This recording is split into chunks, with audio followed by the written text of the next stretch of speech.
फैसल मोहम्मद के वाजिबुल एहतराम सब्सक्राइबर और व्यूवर्स की खिदमत में सलाम अर्ज़ है। व्यूवर्स, इस वक्त दुनिया की दो बड़ी जंगें या दो बड़े इस वक्त जो मार्के चल रहे हैं, जिसमें एक रूस और यूक्रेन का और दूसरा बड़ा मार्का इसराइल और हमास के दरमियान जो चल रहा है। इन दो बड़े जंगी महाज़ों के दौरान दो बड़ी शख्सियात जो हैं सैन फ्रांसिस्को में उनकी मुलाकात हो रही है। अब से जब बात करूंगा तो अब कुछ देर बाद ही मुलाकात शुरू हो जाएगी। लेकिन चीनी क़यादत इस वक्त वहां पहुंच चुकी है और मैंने जो अपने तौर पर जो मालूमात की हैं तो इसमें हमें ये पता लगा है, जाहिर सी बात है अब जब मुलाकात होगी तो फिर शायद उसका एजेंडा सामने आएगा। ऑब्वियसली जो हिडन एजेंडा होता है वो तो अमूमन सामने नहीं आता, लेकिन जो सिफारती ज़राए हैं, जो मालूमात हुई हैं बीजिंग से, अमेरिका से तो फौरी तौर पर कुछ नहीं पता लग पा रहा, लेकिन जो बीजिंग से पता लगा है वो ये है कि इस मुलाकात के दरमियान जो है मामलात जो हैं इस वक्त दुनिया के जो चल रहे हैं उस पर बाइडन कोशिश करेंगे प्रेसिडेंट शी को एतमाद में लेने की। मैंने उनसे पूछा कि एतमाद से मुराद क्या है, तो कहना ये था कि जो दो बड़े इस वक्त, जैसे मैंने कहा कि महाज चल रहे हैं, इन महाज के बारे में सबसे पहले तो ये शहर है, अमेरिका इस वक्त एक सुपर पावर है और चाइना एक इमर्जिंग सुपर पावर है। इमर्जिंग तो लोग कहते हैं, बट मेरे ख्याल से हम चाइना ऑलरेडी एक काउंटर सुपर पावर के तौर पर सामने आ चुका है। डजेंट मैटर कि उसने अपने कार्ड अभी तक टेबल पे शो नहीं किए।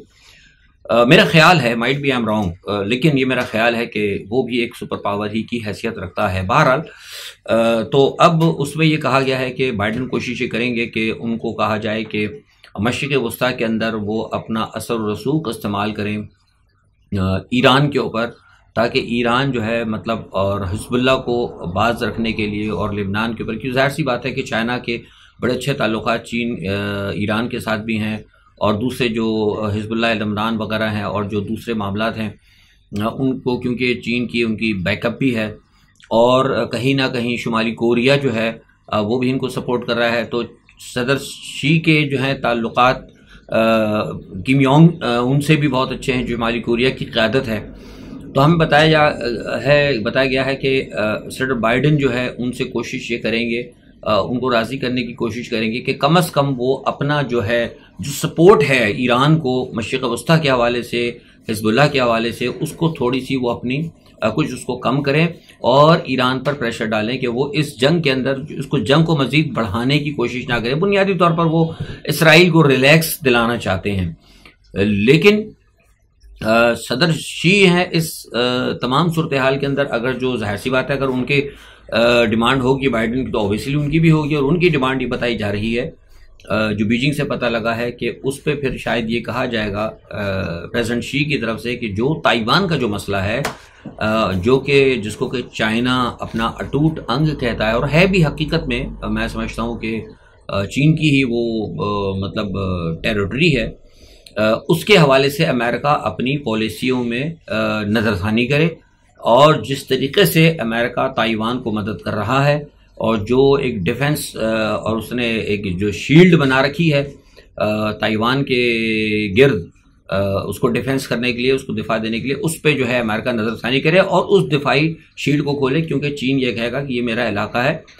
तो ये बुनियादी तौर पर देखिए वही बात होती है, मैंने कहा ना कि जब कहीं भी जंगें होती हैं बड़ी भी या कहीं भी, तो मामलात में तो फंसते छोटे ममालिक हैं, मैदान जंग छोटे मुल्कों का बनता है, छोटे ममालिक मैदान जंग बनते हैं। अक़वाम जो है छोटी जो ममालिक रियासतें उनकी मारी जाती हैं, उनको भुगतना पड़ता है और आखिर में जब मामलात बढ़ते हैं तो फिर जो चोटी के बड़े लोग होते हैं ना, उनके दरमियान आकर डिस्कशन होती है और फिर वफादात उन्हीं के तय होते हैं।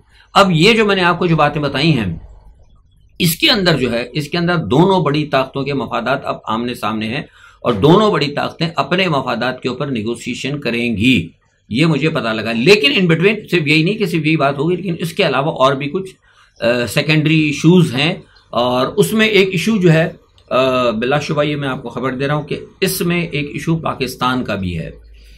लोगों के वहमो गुमान में भी नहीं होगा कि सैन फ्रांसिस्को के अंदर दो बड़ों की मुलाकातें हो रही हैं, दो बड़ी जंगें चल रही हैं। और इस दौरान पाकिस्तान क्यों डिस्कस होगा? पाकिस्तान इसलिए डिस्कस होगा, मैं आपको पहले बता चुका हूं, और ये भी मैं आपको तस्दीक शुदा खबर दे रहा हूं। पाकिस्तान इसलिए डिस्कस होगा कि अमेरिका का एक प्लान है, मगरिब का या जो पाकिस्तान जो भी कुव्वतें इस खित्ते के अंदर एक अपना वर्ल्ड ऑर्डर या नए अपने मामलात को जिस तरीके से कंट्रोल करना चाहती हैं और कंटेन करना चाहती हैं अफगानिस्तान को, तो वो इस पर भी बात होगी कि अगर अमेरिका अफगानिस्तान को कंटेन करता है तो किस हद तक करेगा। और मतलब क्योंकि अफगानिस्तान में चाइनीज़ की इन्वेस्टमेंट भी है, तो किस हद तक अफगानिस्तान को कंटेनमेंट ऑफ अफगानिस्तान होगी ताकि चीन के मफादात वहां पे मुतासर ना हो। लेकिन साथ में इमर्जिंग पाकिस्तान की आप बात सुनोगे, बार बार कहा जा रहा है कि इमर्जिंग पाकिस्तान, यानी इमर्जिंग पाकिस्तान से मुराद ये सारी दुनिया में इस वक्त डिस्कस हो रहा है, emerging Pakistan, emerging Pakistan. Emerging का मतलब होता है कि पाकिस्तान जो आइंदा होगा उसका खदोखाल क्या होगा। डेट मीन कि कहीं ना कहीं पसे पर्दा, जिसे मैंने कहा था कि पाकिस्तान के मुस्तकबिल के बारे में भी बड़ी कुव्वतें, बड़ी ताकतें सोच रही हैं कि इसका क्या किया जाए। इसके ऊपर भी, इमर्जिंग पाकिस्तान के ऊपर भी इन दोनों लीडरों के दरमियान प्राइमरी सतह के ऊपर कोई सेकेंडरी जो है जिसे कहते हैं कि बाद में इश्यू होगा, लेकिन जो टॉप प्रायोरिटीज के जो मामला हैं उसकी मैंने आपको ये खबर बताई है। तो बहरहाल देखते हैं, ये हमारे पास मिलने वाली इत्तला थी जो हमने कहा हम आपसे शेयर करें। कुछ सिफारती जराए से थे, इसके अंदर कोई खबरी जराए नहीं है, अखबारी जराए भी हैं, लेकिन मैं ज़्यादातर कोशिश करता हूँ जो हमारे जो ह्यूमन रिसोर्सेज होती हैं, जो सफारती या जो तजनिगार जो होते हैं जिन मुल्कों में होते हैं, उनसे हम जो लेकर आते हैं। अच्छा, अब थोड़ा सा ये तो हो गई, अब देखते हैं कि इस मुलाकात के बाद क्या निकलता है। दूसरा, इस वक्त जो है ना इसराइल का जो है हालात देखिए बहुत ज़्यादा ख़राब है। इसराइल ने, आपको पता है, गुज़िश्ता हम बताते रहे कि 3 दिन से वहाँ उन्होंने मुहासरा कर रखा था, और अब मुहासरा उन्होंने तोड़ा है आज सुबह, और मुहासरा तोड़ के वो अंदर दाखिल हो गए हैं। और वहाँ से जो इतलात आ रही हैं वो इंतहाई मतलब अफसोसनाक और इंसानियत सोज जो है मजालिम वहाँ पर हो रहा है। जब वो फायरिंग करते हुए अंदर घुसे, जो अस्पताल के अंदर जो लोग थे, जो औरतें थी, जो बच्चे थे, उनमें बेइंतहा लोग जख्मी हुए। जो लोग भागे हैं, मरीज जो भाग सकते हैं, उनको बताया। फुटेज है, हम दिखाते नहीं है फुटेज वीडियोस, क्योंकि एक तो वैसे भी यहाँ मतलब स्ट्राइक आ जाती है यूट्यूब के ऊपर, और दूसरा वैसे भी देख के तकलीफ ही होती है। उसमें दिखाया है कि मरीज जो है ना वो उठ के भाग रहे हैं, और भागते हुए मरीजों को गोली मारी गई है। और कुछ मरीज बेइंतहा ऐसे थे बेचारे जो अपने पलंगों पे हैं, जो कुछ अस्पताल तो बहुत बड़ा है, कुछ हिस्से में जहाँ वो घुसे हैं, मैं वहाँ की बात बता रहा हूँ। वहाँ पर कुछ मरीज जो बेचारे अस्पताल में जो बेड्स पे लेटे थे, नहीं उठ सकते थे, उन्होंने वहीं अपनी आंखें बंद करके और कलमा शहादत पढ़ के उन्होंने आंखें बंद कर ली कि आओ और हमें मार दो। यानी इतना दर्दनाक वो मंजर है, और अफसोस की बात है कि मेरी समझ से बाहर है कि क्या वाकई, मुझे यकीन करे कि ये तमाम सूरत हाल देख के ना मुझे तो यकीन नहीं आता कि क्या वाकई क्या मुसलमान या कोई है, कोई ताकत है मुसलमान इस कुर्रार्स के अंदर, या कोई है कुछ लोग। मेरी समझ से बाहर ये मेरी बस है, यकीन करें, ये सारी सूरत हाल देख करके इतना रोना, इतना गाने के बावजूद सारी मुस्लिम दुनिया जो है बिल्कुल खामोश रही, कुछ नहीं OIC ने किया। और सारे ये मुसलमान बड़े बड़े ताकतवर ममालिक जो हैं, सऊदी अरब अगर खड़ा होता इनसे तो कम अज़ कम वो यमन छोटा सा मुल्क अच्छा है, उसने कल भी आज भी उसने यमन ने ऐलान किया है कि हम जो है इसराइल के तमाम जहाज़ों को निशाना बनाएंगे, अफवाह यमन हम ख़त्म ही हो जाए उनको, आखिर उनको भी तो डर है ना। लेकिन वहाँ के जो हूती कबाइल हैं वो कह रहे हैं हम अगर ख़त्म भी हो जाए कोई बात नहीं, लेकिन हम इस जंग से पीछे नहीं हटेंगे। ईरान भी जो है डटा हुआ है, और ईरान मुसलसल हिजबुल्लाह की मदद कर रहा है। हिजबुल्लाह लेबनान जो है वहाँ से इनको टफ टाइम दे रहे हैं। लेबनान के बॉर्डर से मुझे बताया गया है कि आज भी 2 जो है वहाँ पर लेबनान के बॉर्डर पर इसराइल के 2 टैंक जो है वो तबाह हो गए हैं। और इस तमाम सूरत हाल के अंदर जो इतना कुछ हो रहा है, सारी दुनिया खामोश है, अमेरिका यानी कि खामोश है इस तमाम जुल्म और जबर के ऊपर, और इसराइल को उसने लाइसेंस टू किल दिया हुआ है मुसलमानों का। उसके बावजूद जो है ना इसराइल को जो है मतलब बड़ी ज़बरदस्त खौफ की उठानी पड़ रही है। तैयब एर्दोगान साहब ने आज मुतालबा किया है जनाब के सारी दुनिया से कि वो इसराइल को दहशतगर्द मुल्क करार दें। मेरी समझ से बाहर है कि तैयब एर्दोगान साहब सिर्फ मुतालबे करते हैं, कम अज़ कम खुद भी तो कुछ अमली काम करें ना, निकाल के बाहर करें, टोटल ख़त्म कर दें इसराइल के साथ, टोटल करें। कभी हम इसराइल के साथ हम सिफारती ताल्लुकात नहीं रखते, इसराइल को कहते हैं अपना जितना भी ताम तब बड़ा है यहाँ से उठा के ले जाओ, लेकिन वो बस बातें ही चल रही हैं, अभी तक अमली तौर पर तो कोई काम नहीं हो रहा। और अभी तुर्की के अंदर अमेरिकन अफवाज भी हैं, और कम अज़ कम यही अगर बयान आ जाए तैयब एर्दोगान का कि भाई अगर जंग होती है तो इस जो अमेरिका की जो फ़ौजें तुर्की के पास या तुर्की के जो नियर अबाउट्स जो भी उनके, मैं नाम नहीं ले रहा जगहों का, वहाँ पर जो भी इनके डिप्लॉयमेंट वगैरह है, वहाँ से कोई भी जो है मतलब कोई जहाज या कोई शिप या कोई चीज़ ऐसी भी मुसलमानों के खिलाफ, डजेंट मैटर कि वो ईरान हो, डजेंट मैटर कि वो लबनान हो, डजेंट मैटर कि वो यमन हो, वहाँ से कोई उनके अड्डों से नहीं उतरेगा ना। अदरवाइज आप जो है अपना टाम तपड़ उठाएं और यहाँ से जाएं। कोई एक किस्म की अगर कोई सख्त बात हो तो फिर जाहिर सी बात है कि होती है, लेकिन इस तमाम डील के बावजूद भी जैसा मैंने कहा इसराइल का दम निकला हुआ है। इसराइल बहुत ज़्यादा, इसराइल का नुकसान हो रहा है। सारी दुनिया का मीडिया जो है ना, आप यकीन करें, वो यहूदियों के हाथ में। सब खबरें जो है ना उल्टी सीधी आ रही हैं, सब जगह दिखा रहे हैं मुसलमान। ठीक है, मुसलमानों का नुकसान हो रहा है, बिलाशुबह वो तो होगा, वो बेचारे निहत्ते लड़ रहे हैं, उनके पास थोड़ी वो जो सपोर्ट आ रही है सो लड़ रहे हैं।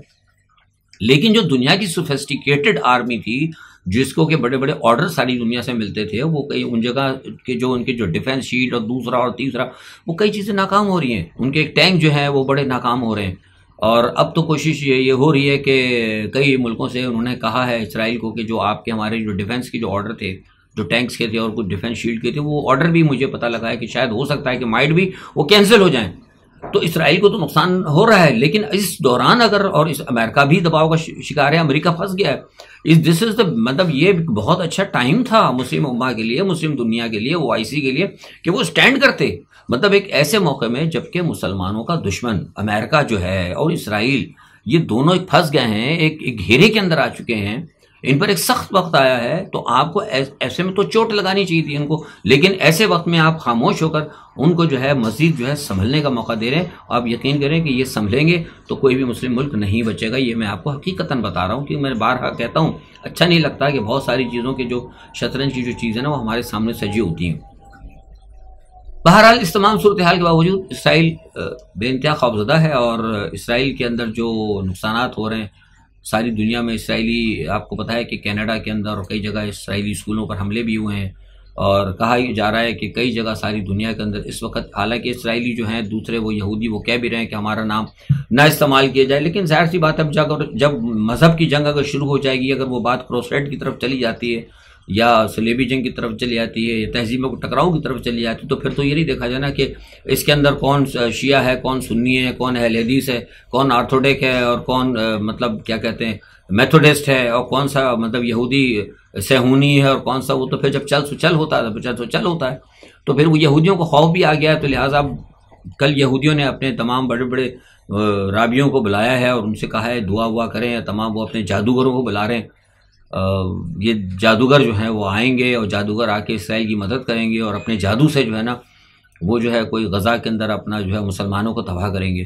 तो ये जादूगर आए हुए हैं, पता नहीं कोई अगर ऐसे जादूगर होते हैं तो ये मेरे ख्याल से वो पाकिस्तान के लिए भी यार कोई जादूगर वादूगर होने चाहिए, ताकि जो बड़े ज़बरदस्त तरीके से जो बैठी हुई है इस वक्त जो हमारी अरबाब इख्तियार के, उनके लिए भी कोई ज़बरदस्त को चिल्ला करवाएं, ताकि इनके भी मामलात को हो गड़बड़। इन्होंने तो बड़ा परेशान कर रखा है कौम को।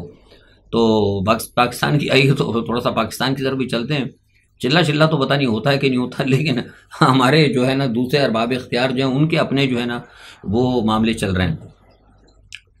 तहरीक इंसाफ पार्लियामेंटेरियन जो है उसने कहा है कि जनाब इंतखाबात मुलतवी कर दिया। मैं आपसे पहले भी कह रहा था कि इंतखाबात जो है ना 50-50 होंगे, क्योंकि कुछ लोग, उनको नज़र ये आ रहा है कि पब्लिक जो है ना शायद हो सकता है वोट ना दे। अब पब्लिक बाहर निकले ना निकले, लेकिन एक बात तो कन्फर्म है कि शायद पब्लिक किसी को वोट नहीं देगी, और उनको सबको बड़े बड़े जो लोग हैं उनको अपना मुस्तकबिल नज़र आ रहा है।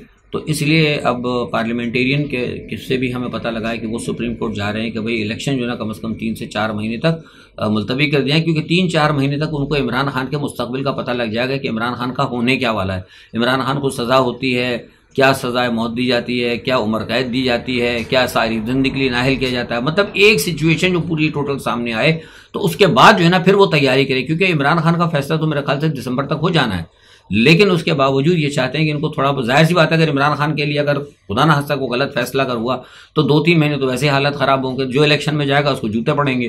तो इसीलिए उन्होंने हफ्ज़े मात जो कहते हैं ना कि वो हिफ्ज़े मात तक़द्दुम के तौर पर जो है ना उन्होंने ये सोचा है कि इसको हम आगे कराओ, ये सुप्रीम कोर्ट पे जा रहे हैं। और इसके पीछे आपको पता है कि जो लोग करता धरता है इस वक्त पाकिस्तान के, उनकी भी इस वक्त उनको आशीर्वाद है, क्योंकि बहुत लोग चाहते हैं कि इलेक्शन ना हो। साइफर केस के अंदर शाह महमूद कुरैशी साहब की भी ज़मानत मुस्तरद कर दी गई। और देखिए मैं आपको पहले ही बता चुका हूँ कि साइफर केस जो है ना ये मुकम्मल बदनीयती पर है, और ये बराह रास्त जो है ना इमरान खान को घेरने के लिए मगरिब की ख्वाहिश के ऊपर किया जाए। इस केस के अंदर कुछ भी नहीं है। आप वो देखें, वो जो अदलिया का था, सुप्रीम कोर्ट का जो उन्होंने बनाया था कवानीन सुप्रीम जुडिशल काउंसिल के लिए कि वो चीफ जस्टिस अकेला ले सकता है कि नहीं ले सकता, और सुप्रीम कोर्ट का दायरा इख्तियार क्या होगा, सुप्रीम जुडिशल काउंसिल का क्या होगा, और वो आपने जो क्या कहते हैं वो जो अदालत लेती है सो मोटो, उसको क्या तरीक़ेकार होगा, उस पर तो जो कुछ पार्लियामेंट ने जो भी किया था, मैं उस पर बहस में नहीं जाऊँगा, लेकिन उसके ऊपर तो काजी ईसा साहब ने ओपन कर दिया, सारे 12-14 सुप्रीम कोर्ट जजों को बिठा दिया। ये और इमरान खान का जो केस है, ये साइफर का जो केस है, इसके अंदर अमेरिका इन्वॉल्व है, मगरिब इन्वॉल्व है। इसके अंदर कोई चीज़ सीक्रेट तो रही नहीं। सीक्रेट है क्या चीज़, मुझे बताइए। सीक्रेट तो कुछ भी नहीं है इसके अंदर। तो इसको क्यों नहीं ये मतलब ओपन ट्रायल करते? इसको भी तो ओपन ट्रायल करें ना। सारी बुनियादी तौर पर ओपन ट्रायल होना चाहिए इसका, लेकिन उसका ओपन ट्रायल नहीं हो रहा। तो उसका मतलब ये है कि बंद कमरों के अंदर, बंद अदालतों में जो सारे ट्रायल किए जा रहे हैं, इसका मकसद ये है कि ये सिर्फ और सिर्फ इमरान खान को सजा देना चाहते हैं। इसी तरह आप देख लें, वो अलकादर ट्रस्ट है आपके सामने। अलकादर ट्रस्ट जो है उसके अंदर वो आज अडियाला जेल के अंदर इमरान खान से तफ्तीश शुरू हो गई है। अब ये मुझे बताइए, मेरी तो समझ से बाहर है, आप लोग बता सकते हैं कि अलकादर ट्रस्ट जो है, ये इसका जो केस चल रहा है, ये दुनिया का ऐसा वाहिद केस है और इतना तारीखी केस है। इसको तो मैं समझता हूँ कि कहीं जो दुनिया की जो बड़ी बड़ी जो कानून पढ़ाने वाली जो है ना, ये मतलब जो यूनिवर्सिटीज़ जो है या पढ़ाया जाता है, वहाँ उनको इसको लिखना चाहिए कि दुनिया का एक ऐसा ज़बरदस्त सुनहरी केस पाकिस्तान के अंदर आया है कि जिसकी की तमाम रकम जो है खुद अदालत के पास, सुप्रीम कोर्ट के पास जमा है, और केस जो है इमरान खान के ऊपर चल रहा है। माशाल्लाह, कितनी अच्छी बात है कि चोर आपके हाथ के अंदर है और मुकदमा वहाँ उसके ऊपर पकड़ रहे हैं जहाँ जिस रोड के ऊपर वो चल रहा है। कह रहे ये जो रोड जहाँ ये चोर चल रहा था ना, इसको आप तोड़ दें। चोर का है उनका जी, चोर तो हमारे पास है, उस रोड को उखाड़ कर फेंक दिया। तो ये जो है ना एक अजीब इस किस्म का जो मिसाल इन्होंने जो बनाई है पाकिस्तान के अंदर, यही वजह है कि 129वें नंबर के ऊपर जो हमारी अदलिया जो है जा रही है। बुशरा बेगम साहब के हवाले से भी इमरान खान के ने कहा है कि उससे ने दरख्वास्त की है बुशरा बेगम ने कि मुझे इमरान खान से अकेले में मिलने की बहरहाल कोशिश जो है उनकी है। वो चाहती हैं कि तन्हाई के अंदर कुछ उनको मुलाकात का टाइम दिया जाए, वो कुछ चीज़ें डिस्कस करना चाहिए, हो सकता है ख़ानदानी मामला पर होंगी। बहरहाल हमने उसके अंदर खोज में जाने की कोशिश नहीं की, लेकिन कहा यह जा रहा है कि वो कुछ चीज़ें डिस्कस करना चाहती हैं। उसके बाद फिर वो अपने वकील से अपने जो भी अब नेक्स्ट टाइम जो उनका जो बयान होने वाला है ना, असल में अलकादर ट्रस्ट के अंदर और तो तोशा खाना, उसमें फिर वो इमरान खान से मशवरा करना चाहती है कुछ चीज़ों का। उसके बाद वो अपना बयान मजीद रिगार्ड कराएंगी, लेकिन कुछ वो बयान दे चुकी हैं जैसे कि मैंने कल आपको बताया था। तो ये सारा अदालती जो है हमारा तमाशा देखिए। अदालती को मैं अभी आप जैसे मैंने कहा कि 130 नंबर के ऊपर आ गया। यहाँ मैं बता दूं आपको कि पाकिस्तान की जो अदलिया भी खबर मैं आपको दे रहा हूँ, पाकिस्तान की अदलिया के अंदर इस वक्त बहुत बड़ा ज़बरदस्त तकसीम है। कुछ जजेस जो हैं, कुछ जजेस यानी हाई कोर्ट के भी, सुप्रीम कोर्ट के भी और लोअर कोर्ट के भी, यानी तीनों मैं बात कर रहा हूँ, तीनों high court, supreme court, lower court जितनी भी हैं, उन सब की जजेस के अंदर तकसीम है बड़ी ज़बरदस्त तरीके से। वो लोग जो कुछ पाकिस्तान के अंदर हो रहा है और जिस तरीके से मुदाखलत हो रही है अदलिया के अंदर और आइनी और कानूनी मामलात के अंदर, उस पर कुछ जजेस जो है ना सख्त नाराज़ भी हैं, और कुछ जजेस जो है वो ठीक है, वो कंप्रोमाइज़ हैं, जिनका ताल्लुकात मियाँ नवाज शरीफ के साथ और PDM के साथ, जिनको कि बड़ी सब कुछ मिलाया है, वो खुश हैं। तो इस बुनियाद के ऊपर भी जो है ना पाकिस्तान का जो ना वो कानून का जो और आइन का सत्यानाश हो रहा है। तो मुझे अब लगता है कि शायद हो सकता है आने वाले दिनों में कहीं कोई जज कोई ऐसा फैसला करेगा, या हो सकता है कोई ऐसा जज कोई इस तरह का कोई फैसला दे जिससे कि कोई इमरान खान को रिलीफ पहुंचने की उम्मीद हो, तो उसकी वजह से भी कोई बहुत बड़ी अचानक कोई बड़ा मामला आ सकता है। अचानक किसी भी आप देखेंगे कोई भी नाखुशगवार जो है ना वाक़या, मुझे लगता है कि कहीं खुदा न हादसा पेश ना आए, क्योंकि अदलिया के अंदर भी इस वक्त बहुत बड़ी तकसीम है। तो देखते हैं क्या होता है। आज के लिए इतना ही। अपना बहुत ख्याल रखिएगा। इंशाल्लाह जो भी सूरत हाल होती है फिर उस पर अपना तजिया लेके हाजिर होंगे। अल्लाह हाफ़िज़।